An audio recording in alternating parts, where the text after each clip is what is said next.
Hello everyone, I am Dr. K. Saritha, Assistant Professor, Department of Sociology and Social Work, Fatima College, Madurai. In this lecture, we can see about Introduction to Social Problems. Certain adverse situations that may have harmful consequences that may affect societies also. They may hinder the normal functioning of the society. Such harmful situations are known as social problems. These problems arise because every society has certain norms and values. When these norms and values are violated, they result in social problems. They are problems because such deviation of norms and values are dysfunctional in the society. It may hinder the development of the society. So some of the examples which are hindering the society as well as the examples for social problems are drug addiction, which directly affect the youth who are the pillar of the nation, terrorism, youth unrest, juvenile delinquency, corruption, offences against women, environmental degradation, etc. These are all the problems which affect the whole society, the people in a large number. So, which are the issues or any kind of problem affects the whole society, it may call it as a social problems. So, in the further slides, we can discuss about the characteristics, types of social problems. Definition of social problems. According to Fuller and Myers, a social problem is a condition which is defined by a considerable number of persons as a deviation from some social norms which they cherish. This definition is applicable for certain social problems like corruption, drug addiction, and communalism. It is not applicable to the problems like population explosion. Further, some problems are caused not by the abnormal and deviant behavior of the individuals, but by the normal and accepted behavior. So, social problems may created by the huge number of persons which are when they are deviated from the normal and accepted behavior of the society. So the huge number of persons are getting deviated from the acceptable way of behaviors in the society may call it as a social problems. Characteristics of social problems. All social problems are situations or conditions that have harmful consequences for the society. All kind of social problems surely affect the societal members in the large manner.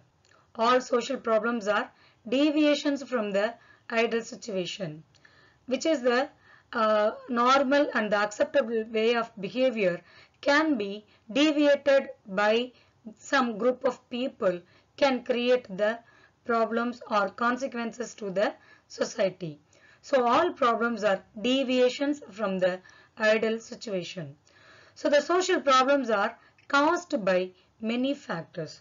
The social problems may created by many factors like religious, economic, social, political, then individual personality uh, disorders.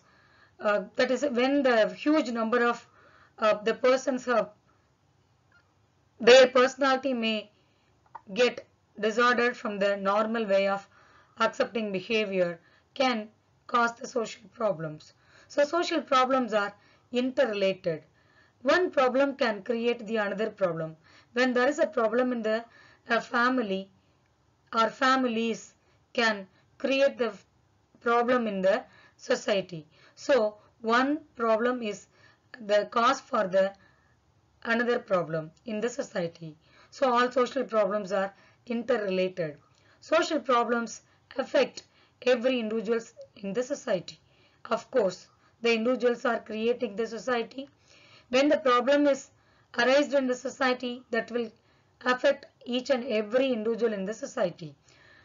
Also, social problems affect different individuals differently. The impact or the consequences of social problems may not be same for all the persons in the society. Depends upon their position or depends upon their conditions or their capacity. The social problems may affect in that manner. So it may not affect in the same manner for all persons in the society. So it will affect different individuals differently. So these are all the characteristics of social problems. Types of social problems. Broadly speaking, social problems can be divided into two types. Social problems at the individual level and social problems at the collective level. These are all the two types. So social problems at the individual level include juvenile delinquency, drug addiction, suicide, etc. are the uh, problems of individual level. Social problems at the collective level emerge when the mechanisms of social control fail to regulate the behavior of its members or when there is breakdown of effective institutional functioning. For example, poverty, exploitation, population explosion, untouchability, famine, floods, etc. are the problems at the collective level in the society. So here we have some list of problems can be divided into following types in relation to their causative factors. Social problems due to social factors, social problems due to cultural factors, social problems due to economic factors, social problems due to political and legal factors, and social problems due to ecological factors. These are the some types of social problems, and also we can see in detail about these problems in the forthcoming slides. First, we can discuss about the social problems due to social factors. The nature of heterogeneous societies has been the cause of a number of social problems.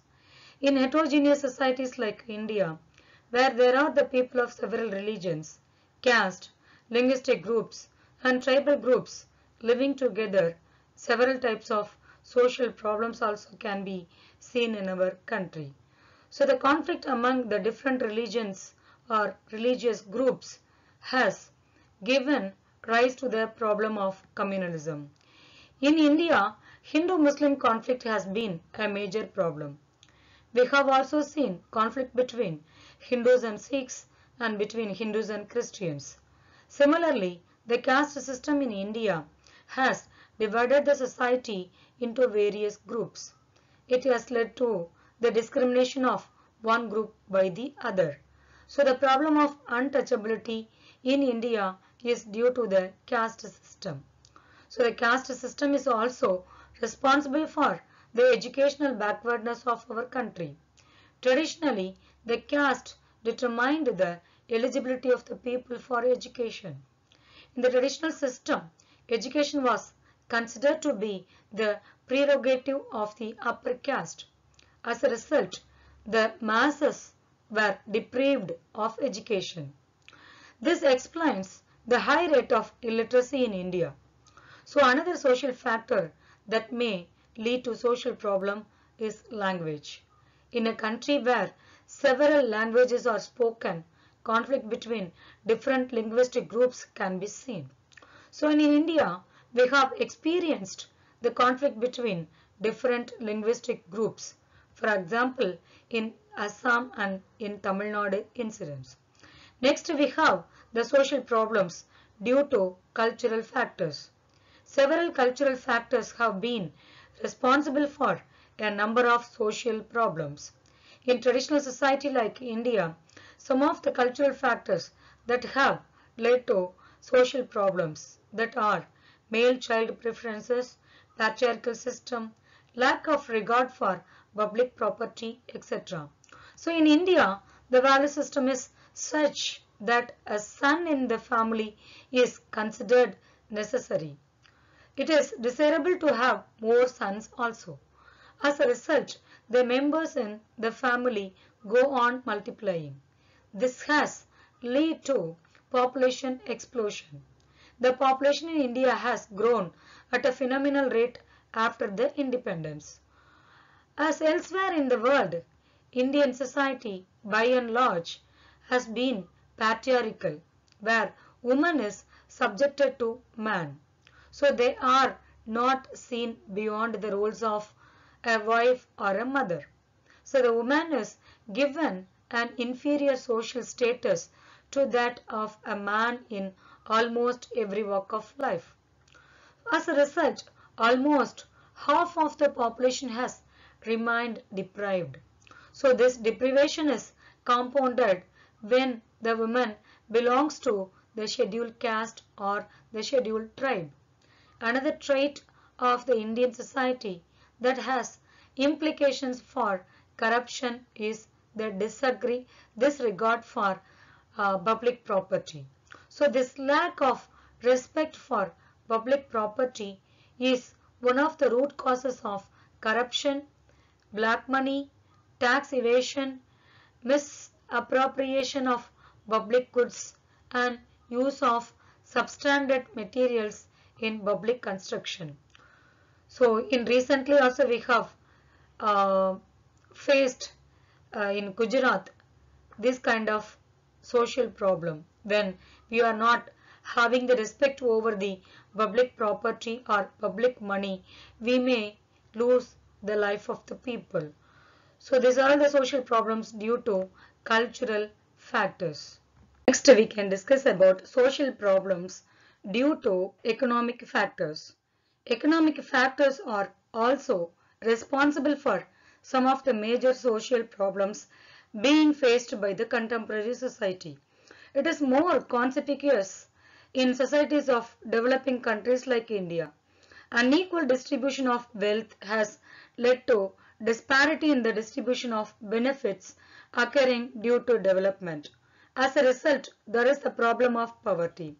Poverty in turn aggravates other problems like high morbidity and mortality, crime, slum, illiteracy, etc. Further, the process of urbanization and industrialization in India has been very slow. This has resulted in regional disparity in economic development. The large number of people to migrate from the underdeveloped region to the developed region. So this in turn has affected the population structure of both the regions. In addition to it, the regions receiving the migrants are facing the problems of slum, congestion, unemployment, pollution, etc. So these are all the problems created in the society due to economic factors. Next, social problems due to political and legal factors. Some of the political factors that may cause social problems include electoral politics, political functioning, corruption, etc. In order to win elections and come to power, political parties do not shy away from using communal or parochial modes of mobilization like caste, religion, and language. Even some of the decisions taken by the ruling party may lead to social problem as they may benefit a particular section of the society at the cost of the entire society. Another problem is the increasing political corruption. Leaders are found indulging in nepotism and red tapeism. They are also seen accepting money in return of some favor. So these are the problems due to political and legal factors. Next, social problems due to ecological factors. Earlier, in an attempt to develop rapidly, environment was grossly ignored. The ecological consequence of such an attempt has now emerged as a major social problem.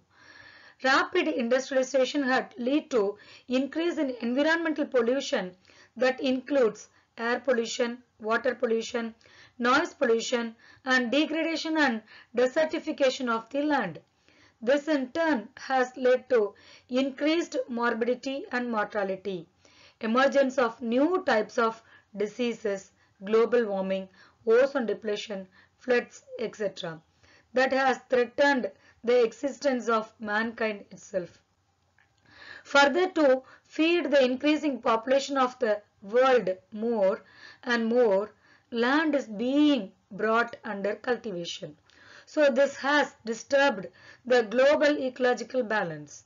Application of modern technological inputs in agriculture like pesticides, uh, insecticides, high yielding variety of seeds, genetically modified crops are threatening the biodiversity of the world. So it has also increased the probability of the emergence of super weeds and insects that may be beyond the human control. So these are all the social problems due to ecological factors are increasing in the society nowadays.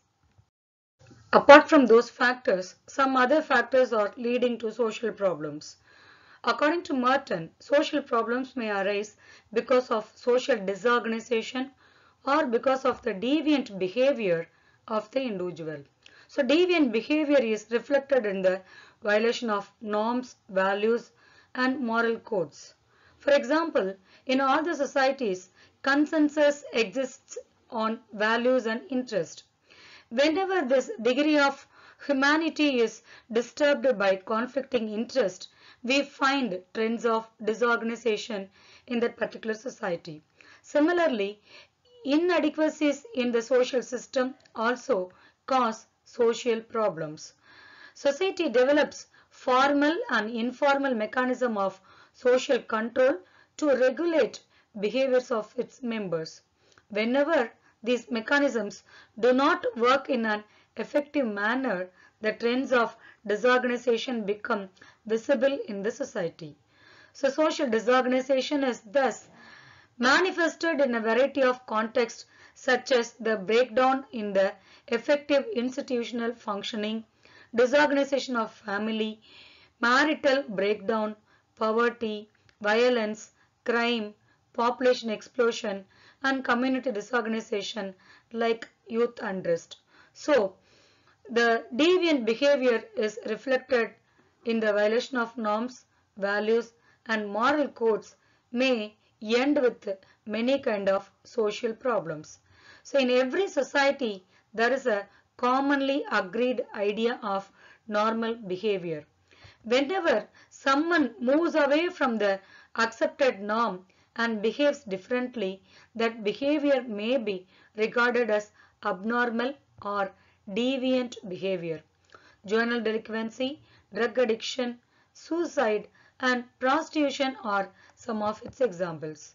So these are all the some other factors can lead to the social problems. Approaches to study the social problems. The contemporary period has seen a remarkable shift in the way a social problem is perceived by the society. Earlier, social problems and their origin were explained with a focus on the individual. The cause of such problems was seen in the genetic makeup of the individual, and it was believed to be beyond redemption. Now, the emphasis is on the social, economic, political, and cultural or on the structural factors rather than the individual factors. Thus, the contemporary approach views the cause of the social problem at the collective level and not at the individual level. At present, there are three important approaches to study the nature and genesis of social problems.